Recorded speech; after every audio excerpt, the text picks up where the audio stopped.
Welcome to The Tax Factor, the UK's top tax podcast from Blick Rothenberg, the tax, accounting and business advisory firm. This week with Nimesh, Shah and Tomm Adams.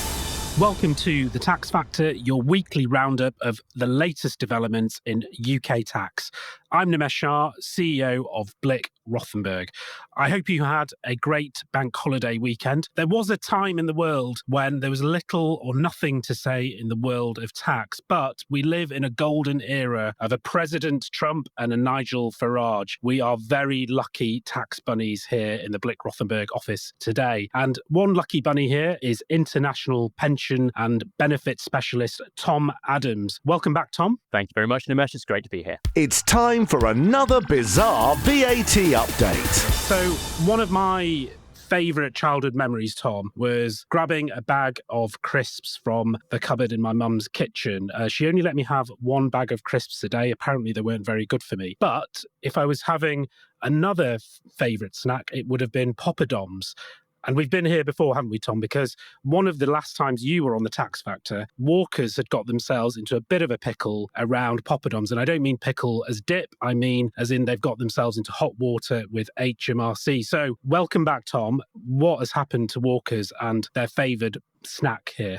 Yeah, so actually, it's great to be back on this week's Tax Factor because it was actually the first Tax Factor I did way back episode 38 when Walkers was making sensations in the news because of their VAT row with HMRC. So with their sensations Popadoms, I think probably many of us have tried them. You know, I was but a Blick Rothenberg baby at the time, but the debate kind of carries on. Just a quick recap. So Walkers was arguing that its sensations Popadoms should be zero rated, so essentially no VAT, because they're completely different, apparently, to the traditional potato crisp, because they're typically enjoyed with a dip. And I have to say, I'm thinking, well, who hasn't, dipped a crisp in some hummus or, nice sour cream or something like that? But anyway, that's the case they took. And they took that to the first tier tribunal. And back when we did that episode, we reported the FTT disagreed because the product is, guess what, significantly made of potato. And it's marketed, it's packaged, it's very similar to the humble potato crisp. In that case, it went up to the Upper Tribunal, and they've now also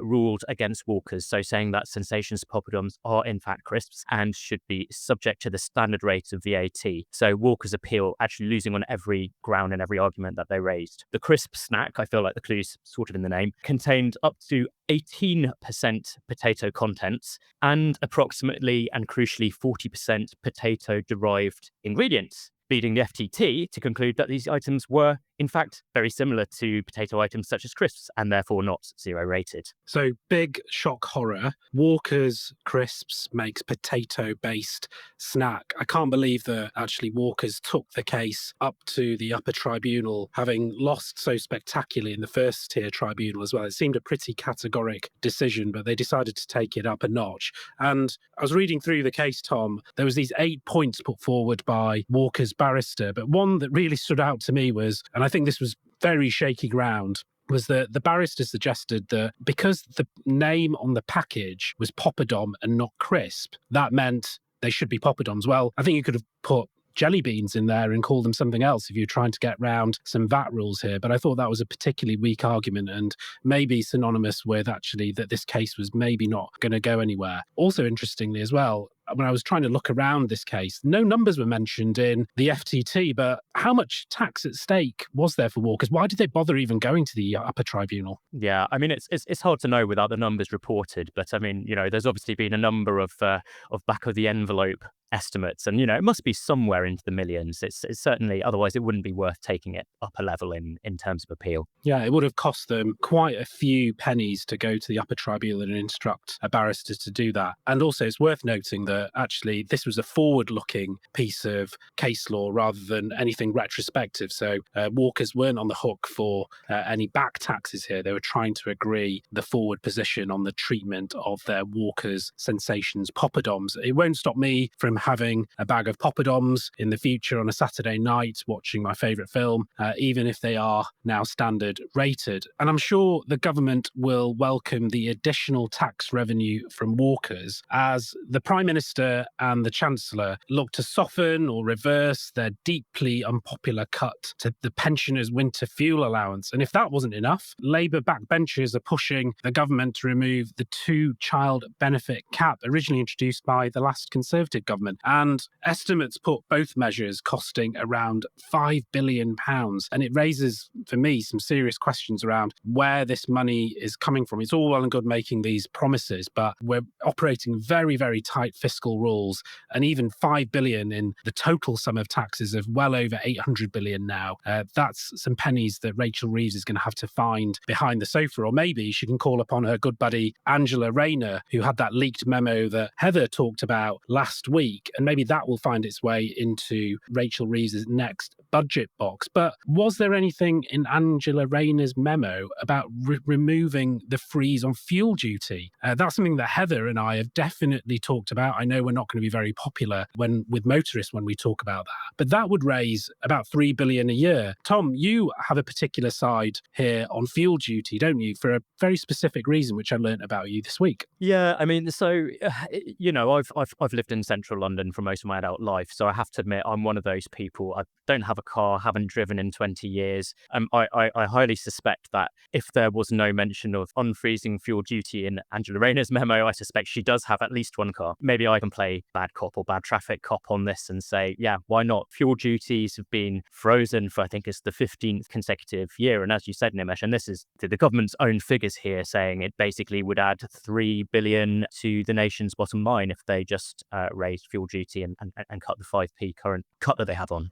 And am I allowed to ask a cheeky question, Tom, but can you actually drive? Let's say I don't think you want me as a designated driver. Yeah, I don't think I'm going to be jumping into the passenger seat of your car anytime soon, especially if fuel duty does get finally unfrozen. But the almost guaranteed U-turn on the winter fuel allowance is potentially a self-assessment nightmare for pensioners. I really don't know what the government are thinking here. I know they need to try and square the circle on this, but one article that I read this week was that the government are proposing, or HMRC are potentially proposing, that how they recover the winter fuel allowance payment from high income pensioners is through the self-assessment system, because that's worked out really well for child benefit, hasn't it, Tom? I'm sensing a little bit of sarcasm, or at least a tongue firmly wedged in a cheek somewhere. So, and I mean, I think that's one of the really weird quirks of our tax system, if I put it, diplomatically. At the moment, we've got a system where people are having to file a return and almost pay back their child benefit if they earn too much. Imagine rolling this system out to pensioners. Imagine having to file a tax return as a pensioner because you're making a little bit too much money in your pension, and then you have to pay back your winter fuel allowance. It just doesn't work to me. I don't think it's a nice system for the elderly to have to navigate. So I'd strongly recommend that we don't go down that route. I think if you're going to means test something, do it in the moment. Don't do something that you rely on looking at a tax filing a year down the line. Yeah, you make a good point, Tom, because one of Rishi Sunak's measures as part of the general election this time last year was to suggest that the personal allowance for pensioners should be increased so that they didn't have to pay tax on the state pension. But that's not happened. That's not going to happen anytime soon. And with the state pension going up in line with inflation, and if winter fuel allowance is also then added into the self-assessment system, I can see loads more pensioners having to file a self-assessment tax return and having to get their codes through the government gateway, and using that convoluted system through the HMRC portal. It is going to be a nightmare. And I dread to think the additional cost to HMRC for having to administer all those additional tax returns for what will be probably a relatively modest amount of winter fuel allowance here. The cost doesn't seem to align with the potential benefit here. I think that needs a big rethink before we have this U-turn.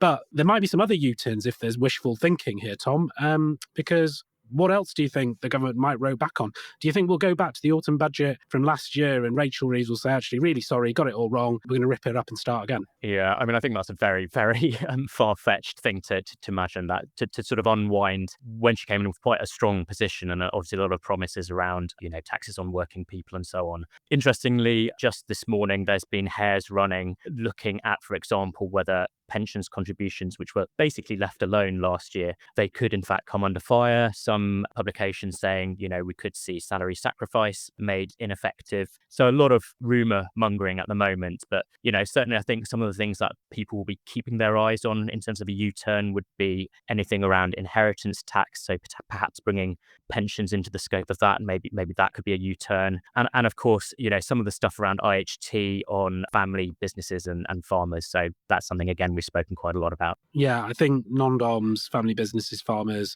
and pension funds, I don't think there's going to be any dramatic U-turn there.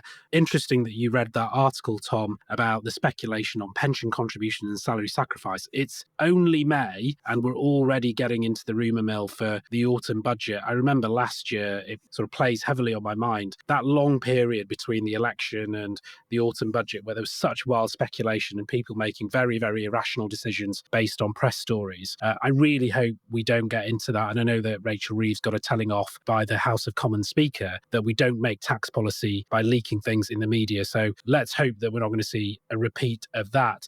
Maybe one person who's not going to make the same mistake, should he become Prime Minister, is Nigel Farage. And maybe he can shake the magic money tree and help out pensioners, families and non-DOMs, and also celebrate the institution of marriage. Because this week, the Reform leader has been talking about some wild changes to the tax system in order to pay for the U-turn on Winter Fuel Allowance and removing the child benefit cap, and also increasing the personal allowance to £20,000 and increasing the marriage allowance by another £3,500. So he thinks he's going to pay for this by scrapping net zero climate measures, stopping hotel accommodation for asylum seekers, ending D&I initiatives in the public sector, and cutting the number of quangos. But the personal allowance increased to 20,000, which is a very nice number and a very generous gesture. But that estimates put that would cost around 50 to 80 billion. Again, I'm not sure where all of that money is coming from. But of course, you can say anything when you're in opposition. But maybe, Tom, everything's not as bad as we're making it out to be. And maybe Nigel Farage is onto something, or maybe even Angela Rayner, because actually the government's doing a pretty good job these days at filling the coffers, isn't it? Well, I think it's early days to see, but we've just, obviously gone into the new tax year. And I had a look and did some research, found that actually in April, just gone, so HMRC raised £12.7 billion in national insurance contributions. So to give a bit of context around that, it's about 20% up on the prior month's figures. And I think what's really important to remember is because that represents takings from the month of March, actually that's before the NIC rate actually went up to 15%. And, maybe there's some bonuses and stuff that kind of gets paid in March or possibly got kind of accelerated by employers into there. But pretty impressive, I reckon. So it's the highest figure ever. And we've also seen increases in other tax takings. So inheritance tax is on the up, £110 million increase on the prior month. And I think it's up 9% compared to last year. So it looks like this government's well on track to see the annual tax receipts top £1 trillion. And, whilst this is obviously fairly bad news for those of us, the British taxpayers who are actually paying these taxes, the International Monetary Fund has actually met this with a lot of positive messaging and endorsement. I did see one article that said that they've upped their UK growth forecast. So hold on to your hats here, up to a dizzying 1.4% per year for 2026. But it does come with a warning that the Chancellor, really will be walking on a tightrope between tax and spending plans. That's interesting on national insurance, Tom, just going back a couple of moments. You said the record employers' national insurance receipts in April, but those are March figures. So even before the increase to national insurance, the government has seen record receipts. I do wonder whether some businesses accelerated bonus payments or salary increases to try and beat that NIC rise.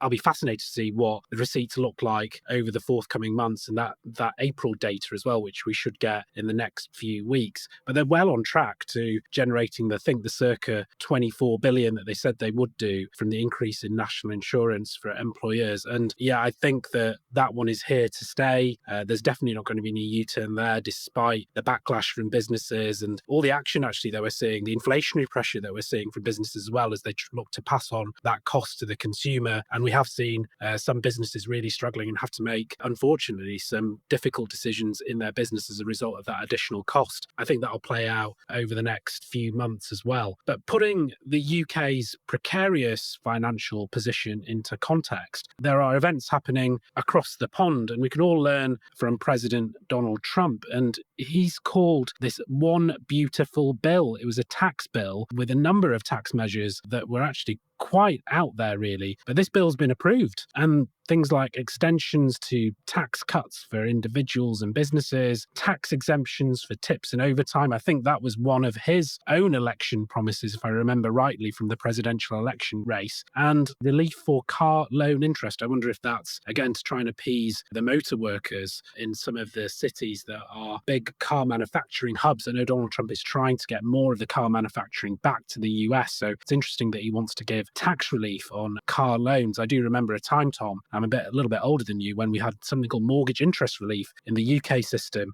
where you could get tax relief on your mortgage interest payments. Those days are long gone. And Donald Trump is also giving away a free $1,000 for parents who open a Trump account. I'm not sure what a Trump account is. I'm not sure what it gets you, whether it's a pass to Disney World or something more colourful, but it's a free $1,000. So I wouldn't sniff at that if you are working parents. Now, the net cost of these tax measures, they're estimated to be, hold on to your hat, Tom, 2.3 trillion. And that's going to add to the US deficit here, which, to put it into some context, I know the US is a much bigger landmass than the UK, but we talk about the size of the UK debt here, but that's all in one passed bill. That's going to be about 2/3 of the UK's total debt. So maybe the IMF are onto something when they're thinking about the UK position. And maybe the UK government isn't doing too bad a job after all. But don't say that to pensioners, family businesses, farmers, and non-doms. I think they're still pretty upset about that fallout from the autumn budget. And if you're right, Tom, and if the speculation is already starting now, I think we're going to see some more upset people over the next few months as that tax burden seems to soar. But good news for us is that we've got lots more content to talk about on the tax factor, and we love nothing more than speculation. But my caveat is we definitely won't be fueling